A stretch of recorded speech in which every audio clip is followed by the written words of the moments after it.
Tersembunyi di antara lebatnya hutan hujan Papua, ada burung yang masuk dalam deretan 10 burung terbesar di dunia. Tingginya bisa mencapai 1,8 meter dengan berat mencapai 76 kg. Ini setara 2 kali berat kambing.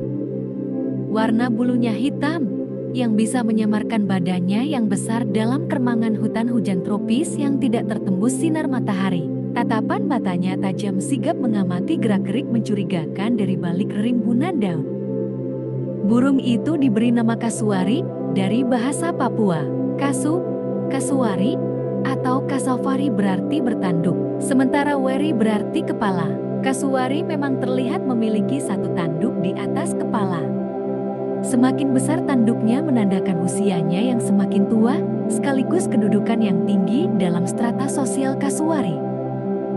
Tanduk itu mengingatkan orang pada kebanyakan dinosaurus yang juga bertanduk. Itu sebabnya, kadang kasuari juga disebut burung dinosaurus. Begitupun dengan kakinya yang berjari 3 mirip kaki dinosaurus. Dalam teori evolusi, kerabat terdekat dinosaurus memang burung. Selain itu, kasuari kadang juga disebut burung purba. Diketahui, sejak 60 juta tahun lalu diperkirakan morfologi kasuari tidak banyak berubah.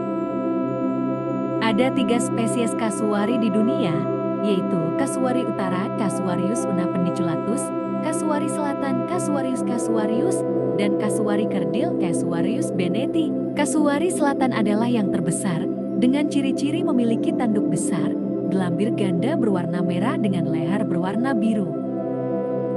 Kasuari utara berukuran lebih kecil dengan gelambir tunggal berwarna merah dan leher juga berwarna biru. Sedangkan kasuari kerdil berukuran paling kecil, tanduk yang juga kecil berwarna gelap. Habitat kasuari meliputi Pulau Seram Maluku, seluruh Papua termasuk Pulau Yapen dan Pulau Aru, dan Australia Timur Laut. Kasuari menyukai hutan hujan tropis yang lebat, hutan mangrove, namun kadang juga terlihat di dekat lahan pertanian penduduk. Yang terakhir ini karena habitat aslinya menyusut dan terfragmentasi, juga karena sumber makanan yang menipis. Burung yang tidak bisa terbang ini memakan bulat-bulat aneka buah yang jatuh di lantai hutan. Biji yang ikut tertelan kemudian keluar bersama kotoran dan menjauh dari asal pohonnya. Ini memberi kesempatan kepada aneka pohon untuk menyebar dan memenuhi seluruh pulau Papua dan sekitarnya. Tanpa kehadiran kasuari, hutan hujan Papua barangkali tidak selebat seperti sekarang. Kasuari telah membantu regenerasi pohon-pohon hutan Papua itu tetap terjaga. Banyak penelitian yang telah mengungkap peran kasuari dalam menyebarkan tanaman hutan.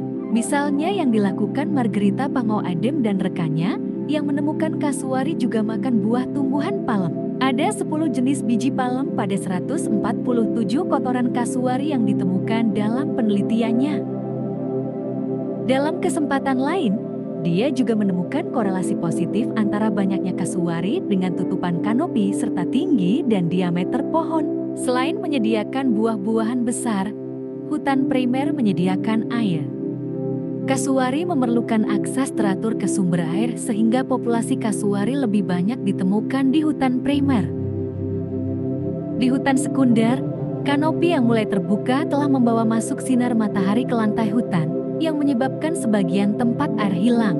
Penelitian yang dilakukan di Nimbokrang, Jayapura itu juga menemukan aktivitas manusia ke dalam hutan, turut menghilangkan sumber air alami bagi kasuari. Sebuah penelitian pernah mengungkap dalam satu tumpukan kotoran kasuari terdapat hingga 1 kilogram biji-bijian dari 78 jenis tumbuhan. Sebagian besar mampu berkecambah karena kotoran kasuari menjadi media sekaligus memberi nutrisi bagi tumbuhnya bakal pohon. Penelitian lain yang dikerjakan Lahisa dari Balai Taman Nasional Wasur, Merauke mengungkap kasuari selatan menyukai buah tumbuhan pohon kenari Endiandra fulva, pohon Poteria aspi, pandan duri Pandanus tectorius, kolam Albert Cariota rumfiana, tumbuhan Ovaria sp. Kasuari selatan menjadi satwa yang dimandatkan untuk dilestarikan di kawasan itu. Kelima jenis tumbuhan berbuah ini, bijinya paling banyak ditemukan dalam fisis kasuari di Taman Nasional Wasur. Umumnya buah yang disukai kasuari berwarna cerah, berukuran besar, dan berdaging tebal. Total ada 18 jenis biji-bijian yang ditemukan dari 25 sampel kotoran kasuari. Meski kasuari dikenal sebagai satwa frugivora alias pemakan buah, namun satwa ini juga makan binatang kecil dan bagian tumbuhan lain. Terutama saat buah sulit didapat karena pergantian musim. Kasuari diketahui juga makan siput, serangga, jamur, juga bunga. Lahisa mengutip laporan dari warga lokal yang melihat kasuari makan rayap dan ikan kecil yang terperangkap dalam kolam yang mengering pada musim kemarau. Sayangnya keberadaan kasuari semakin terganggu oleh aktivitas manusia.